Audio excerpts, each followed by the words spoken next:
Subir primero una escalera de asedio no era un acto de valentía, era una sentencia de muerte. Y sin embargo había quienes lo hacían, hombres que sabían que sus posibilidades de sobrevivir eran mínimas, pero que avanzaban igual. ¿Por qué? ¿Qué motivaba a alguien a ser el primero en subir, el primero en enfrentar las flechas, el fuego, las piedras y el acero? Las guerras medievales eran brutales, pero los asedios en particular representaban uno de los aspectos más desesperados y sangrientos del combate. Las fortalezas, protegidas por muros imponentes y defensores decididos, se convertían en trampas mortales para los ejércitos que intentaban tomarlas. Y entre todas las tácticas de asalto, pocas eran tan desesperadas como el uso de escaleras de asedio. Imagina estar al pie de una muralla de piedra, sabiendo que al trepar esa escalera serás blanco de todo lo que los defensores puedan lanzarte. Flechas, aceite hirviendo, lanzas, incluso bloques de piedra. Aún así, alguien debía hacerlo. Y muchos lo hacían, conscientes de que tal vez sus cuerpos serían los peldaños sobre los que otros pudieran avanzar. En el mundo medieval, el honor, la gloria y la promesa de recompensas o ascensos podían ser tan poderosos como el miedo a la muerte. Los soldados que se ofrecían como voluntarios para esta tarea eran considerados locos por algunos, héroes por otros. Pero en realidad, la mayoría eran empujados por una mezcla de desesperación, lealtad y el deseo de demostrar su valía. Durante un asedio, los ejércitos atacantes construían torres de asedio, catapultas, arietes, pero también preparaban cientos de escaleras. Estas escaleras eran largas, pesadas y estaban hechas de madera reforzada. Se necesitaban varios hombres para levantarlas y posicionarlas contra los muros enemigos. El primer grupo en ascender, los llamados primeros en subir, sabían que probablemente no llegarían vivos a la cima, y aún así se lanzaban al frente. Los cronistas de la época documentaron casos en los que estos primeros soldados no solo trepaban, sino que gritaban y arengaban a sus compañeros mientras lo hacían, intentando inspirar a los que venían detrás. El objetivo no era solo llegar a la cima, sino resistir lo suficiente para que los siguientes pudieran seguir subiendo. En muchas batallas, este acto significaba sacrificar decenas de vidas en cuestión de minutos. Las defensas estaban preparadas para este tipo de ataque. Desde lo alto, los defensores arrojaban proyectiles, disparaban ballestas, lanzaban aceite hirviendo y empujaban las escaleras para que se desplomaran junto con los hombres que trepaban. Era un infierno vertical. Uno de los ejemplos más impactantes de esta estrategia ocurrió durante el sitio de Jerusalén en la Primera Cruzada. Las fuerzas cruzadas, desesperadas por tomar la ciudad, construyeron una serie de escaleras improvisadas y comenzaron el asalto. Los primeros en subir fueron masacrados casi de inmediato. Pero su sacrificio permitió que otros pudieran trepar sobre sus cuerpos, literalmente escalando sobre los cadáveres de sus compañeros. ¿Por qué entonces se mantenía esta táctica? Porque a pesar del costo humano, tenía una pequeña posibilidad de éxito.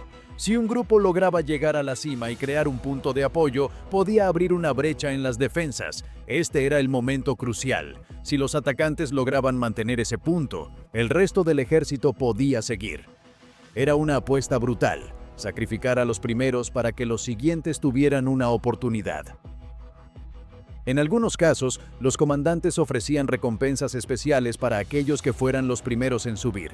Oro, tierras, títulos, pero la mayoría no vivía lo suficiente para cobrarlos. Aún así, había quienes lo hacían solo por el honor. En la mentalidad de la época, morir en combate era glorioso, y hacerlo en la vanguardia aún más. Pero no todo era valor o deseo de gloria. A veces los primeros en subir eran convictos, prisioneros o soldados obligados por la fuerza. En ciertos ejércitos se ofrecía la posibilidad de redimir crímenes luchando en la vanguardia de un asalto. Una especie de perdón condicionado a una misión suicida. Algunos aceptaban, otros eran simplemente empujados. A lo largo de la historia, hay relatos de hombres que, contra todo pronóstico, lograron sobrevivir a esta locura. Uno de los más famosos fue un joven soldado durante el sitio de Acre en 1191. Según los relatos, logró llegar a la cima, combatir a varios defensores y mantener su posición hasta que más hombres pudieron subir. Fue condecorado, pero sufrió heridas tan graves que nunca volvió a luchar. Su nombre quedó registrado como ejemplo de heroísmo, aunque el precio que pagó fue alto. En otras ocasiones eran unidades enteras las que se preparaban para este tipo de ataques. Se entrenaban durante semanas, perfeccionando la coordinación necesaria para levantar las escaleras bajo fuego enemigo. Los carpinteros del ejército jugaban un papel esencial, construyendo estructuras sólidas, pero lo suficientemente ligeras para ser transportadas. Cada detalle contaba: la longitud, el ángulo de inclinación, los ganchos para fijarlas al muro. Un error en la construcción podía significar la muerte de decenas.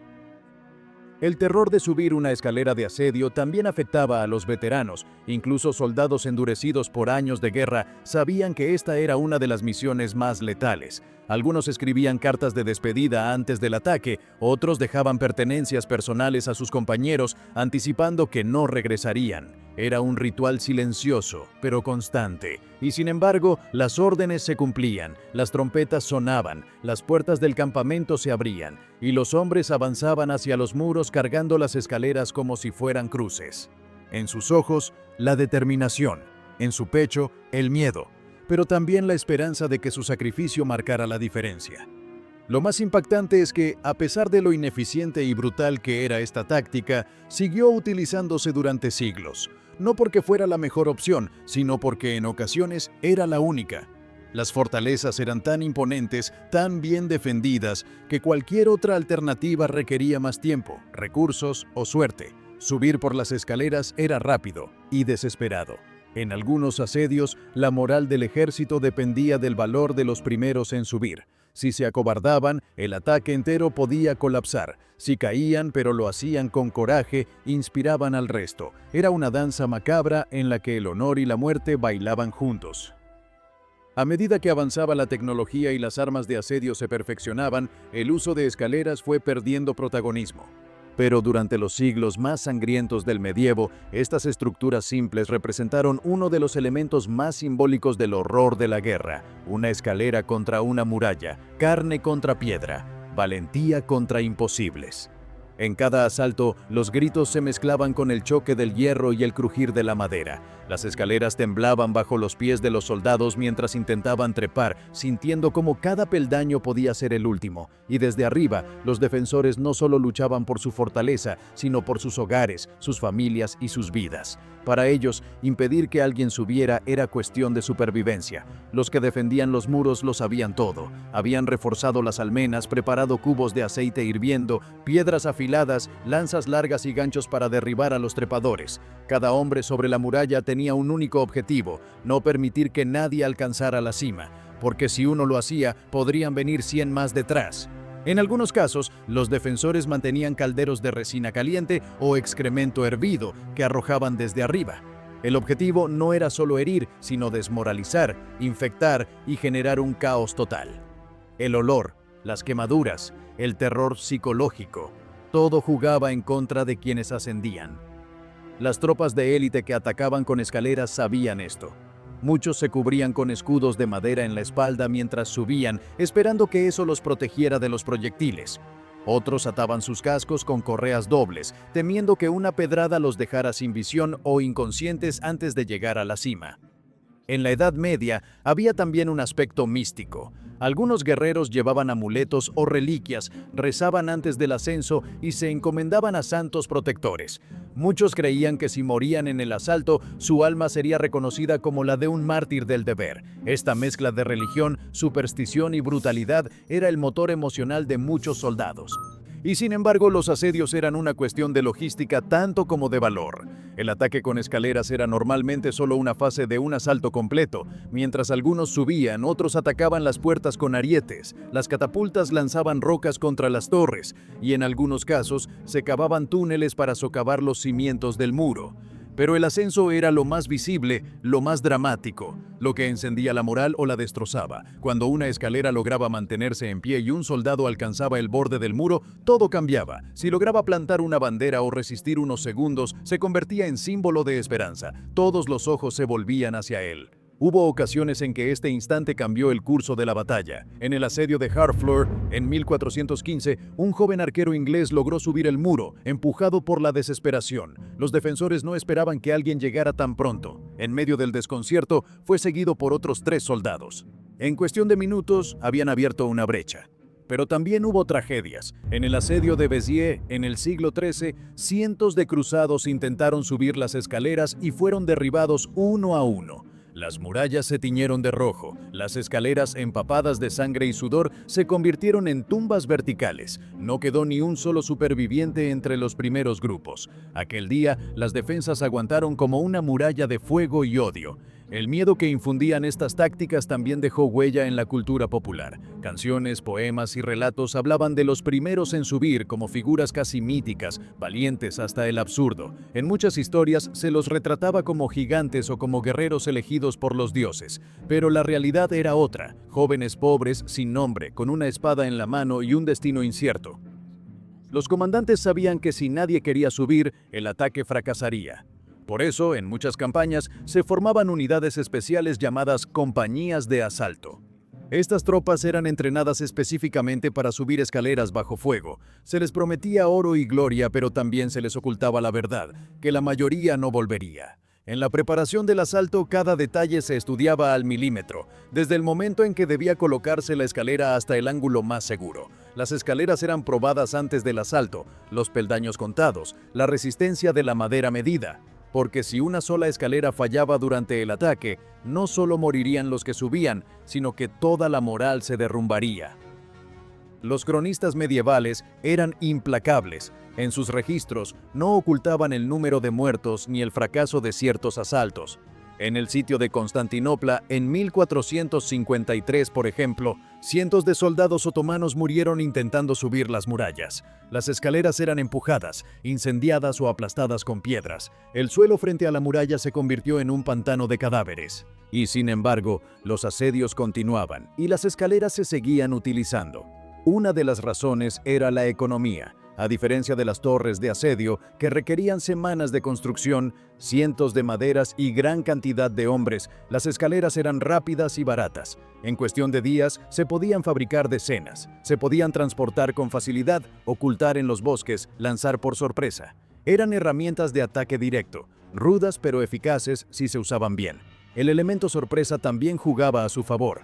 En algunas campañas, los generales fingían atacar por una puerta para luego lanzar escaleras por el otro flanco. Esta maniobra de distracción a veces lograba resultados. En el asalto a Lisboa, los defensores fueron engañados y no defendieron el muro este con suficiente fuerza. Las escaleras subieron, los soldados entraron. A pesar del paso de los siglos, la imagen del soldado que sube una escalera de asedio sigue siendo uno de los símbolos más fuertes del coraje humano. Una silueta trepando hacia la muerte, sabiendo que todo puede acabar con una piedra, una flecha o una cuchillada, pero subiendo igual. En algunas culturas, este acto fue elevado a leyenda. En Japón, durante los asedios de castillos, existía una versión similar llamada kakehashi, en la que los samuráis también usaban escaleras para subir por muros empinados, armados con lanzas y cubiertos por sus camaradas. En Europa, la práctica se mantuvo hasta el siglo XVII, cuando la artillería cambió para siempre la forma de hacer la guerra. Pero en esos siglos, antes de la pólvora y los cañones, cuando la muralla era el obstáculo supremo, el ascenso por escaleras fue uno de los desafíos más aterradores que un soldado podía enfrentar. Un acto que combinaba fuerza física, valor irracional y una esperanza ciega de que, tal vez, esta vez sería diferente. Que no moriría en el segundo peldaño, que no caería bajo el aceite, que llegaría a la cima. El silencio después de un asalto fallido era insoportable. Solo se oían los gemidos de los heridos, el crujido de las escaleras abandonadas, los cuervos descendiendo sobre los cuerpos. Aquellos que sobrevivían al intento quedaban marcados de por vida. Algunos con cicatrices visibles, otros con heridas invisibles que llevaban el resto de sus días. Y sin embargo, incluso después de la derrota, los comandantes preparaban el siguiente intento. Las escaleras se volvían a construir, a reforzar, se cambiaban los ángulos, se diseñaban ganchos, se añadían protecciones improvisadas. Era un juego de ensayo y error, donde cada intento era una apuesta con vidas humanas. En ocasiones, los asedios duraban meses, y cada semana traía consigo un nuevo intento de escalada, a veces con menos hombres. Otras veces en la oscuridad de la noche, cuando el enemigo estaba agotado. Hubo incluso registros de escaleras forradas con telas negras para ocultarlas a la luz de las antorchas. Pero los defensores aprendían también. Cada intento fallido les daba información. Reforzaban los tramos más débiles, colocaban trampas, afilaban sus lanzas y cambiaban sus turnos para no quedarse dormidos en la vigilancia. Una muralla que resistía el primer asalto se convertía muchas veces en una fortaleza aún más difícil de conquistar. En las crónicas de la Guerra de los 100 años se menciona una fortaleza en Bretaña que fue atacada 9 veces con escaleras. Ninguno logró traspasar sus muros. Los soldados que participaban en esos asaltos comenzaron a llamarla el muro que escupe sangre, porque cada intento terminaba con los peldaños empapados de muerte. Y aún así, lo volvían a intentar. ¿Por qué? ¿Por qué volver a subir una escalera si viste caer a tus amigos, si sentiste el fuego en tu cara, si escuchaste los huesos crujir al impacto contra el suelo? La respuesta era compleja. En parte, disciplina. En parte, lealtad. Pero también había un elemento profundamente humano, la convicción de que si ellos no lo hacían, nadie lo haría. En un ejército medieval donde la cadena de mando era rígida y los desertores eran ejecutados sin miramientos, el deber podía más que el miedo. Además, existía la esperanza, siempre la esperanza, de que esta vez la escalera resistiera, de que el defensor en la almena se distrajera, de que el humo de las antorchas cubriera el ascenso, de que las oraciones funcionaran. En un mundo donde la muerte acechaba en cada esquina, la esperanza era la última cuerda a la que aferrarse. Las mujeres también formaban parte de este escenario. En muchas ciudades sitiadas ayudaban a los defensores desde las murallas. Lanzaban piedras, vertían aceite, curaban heridos. En algunas crónicas se habla de mujeres que arrancaban lanzas a los enemigos y las reutilizaban. El asalto con escaleras no era solo una lucha de hombres, era una lucha total. Con el tiempo, las escaleras de asedio comenzaron a desaparecer del campo de batalla. La pólvora, los cañones y la artillería pesada cambiaron las reglas del juego. Ya no era necesario trepar si se podía volar la muralla. Las fortalezas medievales comenzaron a ser obsoletas frente al poder explosivo, y con ellas se desvaneció el uso de estas escaleras. Pero el recuerdo quedó, en manuales de guerra antiguos, en tratados de ingeniería militar, en pinturas que mostraban el ascenso heroico de soldados anónimos, en libros de historia que hablaban del coraje sin sentido, y en museos que conservan con asombro algunos fragmentos de madera vieja que un día fueron peldaños hacia la muerte. Incluso en la actualidad, la imagen de una escalera de asedio sigue causando escalofríos, no por lo que representa en términos militares, sino por lo que simboliza del espíritu humano, la voluntad de avanzar contra toda lógica, de enfrentar lo imposible, de escalar sabiendo que puedes caer y aún así hacerlo. En los videojuegos, en las películas y en las novelas históricas, las escenas de escaleras de asedio son siempre las más dramáticas, porque condensan el terror, la valentía, el sacrificio y la brutalidad en unos pocos minutos de acción. Son el resumen perfecto del horror de la guerra y de la obstinación de quienes luchan en ella. A lo largo de la historia, muchos han intentado describir lo que se sentía al subir una de estas escaleras. Algunos hablaban de entrar en un túnel, otros decían que todo se volvía lento, que los sonidos se apagaban salvo los latidos de su propio corazón, que el tiempo se detenía y que solo existía el siguiente peldaño. Un soldado alemán del siglo XV escribió en su diario: «Cuando puse el pie en el primer peldaño, supe que ya no volvería a ver el sol desde el suelo. Si subía, sería un hombre distinto. Y si caía, nadie recordaría mi nombre». Su diario fue encontrado años después, junto a su cadáver al pie de una muralla, con una flecha clavada en el pecho. Ese era el precio. Y, sin embargo, esas escaleras marcaron el destino de imperios. Por ellas se perdió Jerusalén, cayó Constantinopla, se conquistaron fortalezas y se inició la caída de ciudades que parecían invencibles. Fueron instrumentos sencillos pero fundamentales, hechos de madera y clavos pero cargados de significado. Hoy, cuando se piensa en el medievo, la imagen de la escalera apoyada contra el muro, rodeada de fuego, gritos y desesperación, sigue siendo una de las más potentes, porque nos recuerda que, incluso en los momentos más oscuros, siempre hubo quien decidió subir. Y eso, para bien o para mal, es parte de lo que nos hace humanos.